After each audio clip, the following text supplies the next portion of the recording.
Bonjour à tous et à toutes, ici Mehdi et aujourd'hui on se trouve pour une vidéo sur l'application des intégrales doubles. Donc cette application-là, c'est sur les probabilités. Donc des fois on a des probabilités qui ne sont pas à une seule variable mais qui vont être à deux variables. Et on va essayer de décrire des fonctions de densité à deux variables.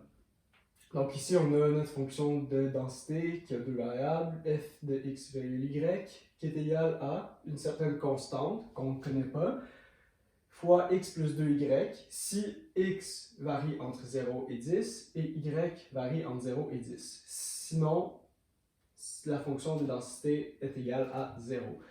Donc, ce qu'on sait d'une fonction de densité, c'est que le volume de cette fonction ou l'aire de cette fonction doit être égal à 1.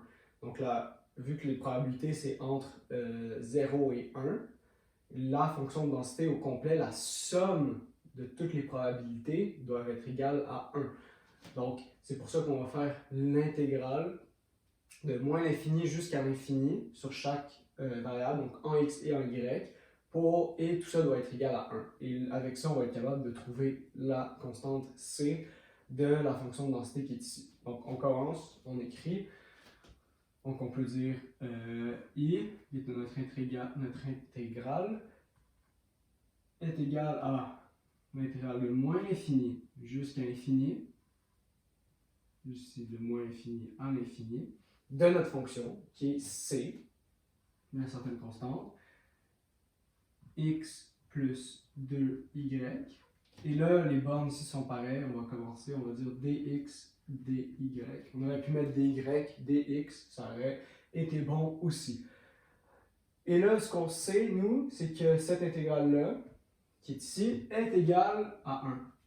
Ça, c'est égal à 1. Comme pour la raison qu'on a dit plus tôt, c'est une fonction de densité. Les probabilités de 0 à 1, la somme doit être égale à 1. Donc, là, on voit moins infini à l'infini, ça c'est une intégrale impropre, mais là on a un domaine qui est donné dans le problème, donc la fonction de probabilité est égale à ça ici, seulement si x varie entre 0 et 10 et y varie entre 0 et 10. Donc on peut changer nos bornes, parce que on n'a pas à considérer ce qui est avant 0 et ce qui est après 10 pour les deux variables.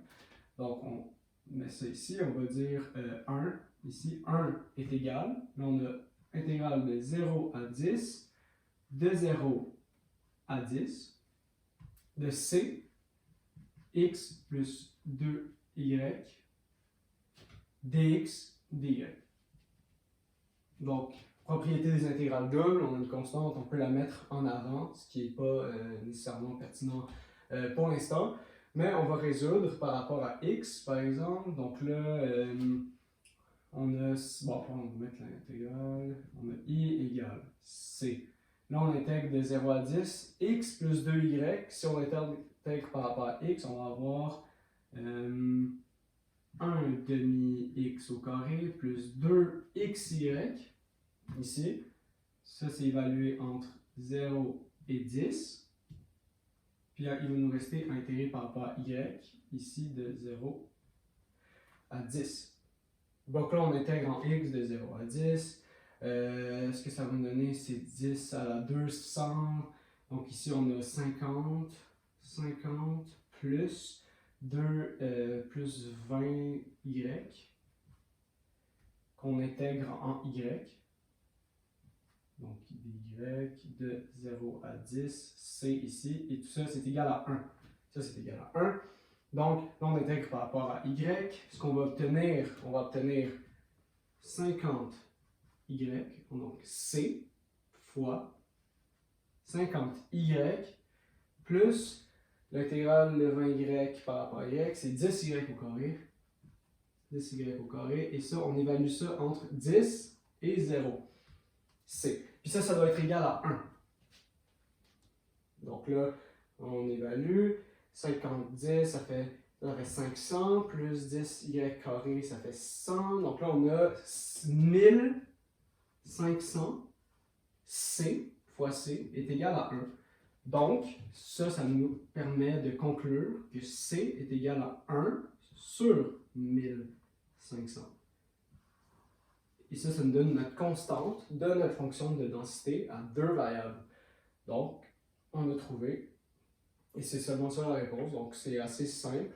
Les fonctions de densité, par exemple, généralement sont beaucoup plus compliquées, mais c'est une façon de résoudre des intégrales doubles simples pour des fonctions de densité. Donc, merci de votre écoute et on se voit sur une prochaine vidéo.